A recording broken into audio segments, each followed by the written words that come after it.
லைலத்துல் கத்ர்ல 4 பேருக்கு மன்னிப்பு இல்ல.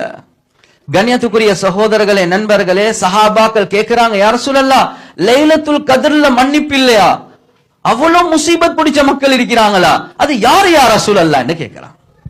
அந்த நேரத்தில் நபி ஸல்லல்லாஹு அலைஹி வஸல்லம் அவங்க சொல்றாங்க, முதலாவது நஃபர் முதுமினு ஹம்ரின், யாரு இன்டாக்சிகன்ஸ் போதை வஸ்துக்களை பாவிக்கிறத நிப்பற்றதுக்கு தௌபா செய்ய தயார் இல்லையோ அவனை லைலத்துல் கத்ர்லயும் அல்லாஹ் மன்னிக்க மாட்டான்.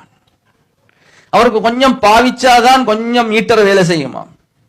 அது சின்னதாக இருந்தாலும் பெரியதாக இருந்தாலும், கண்ணியத்துக்குரிய சகோதரர்களே, நண்பர்களே, யாரு ஏதோ ஒரு அமைப்பு, அது டேப்லெட்டா இருக்கலாம், சிறப்பா இருக்கலாம், தூளா இருக்கலாம், அபினா இருக்கலாம், விஸ்கியா இருக்கலாம், பிரண்டியா இருக்கலாம், பியரா இருக்கலாம், என்னதாக இருந்தாலும் அதை விடுறதுக்கு தயார் இல்லையா, லைலத்துல் கத்ர்ல உனக்கு தௌபா இல்ல.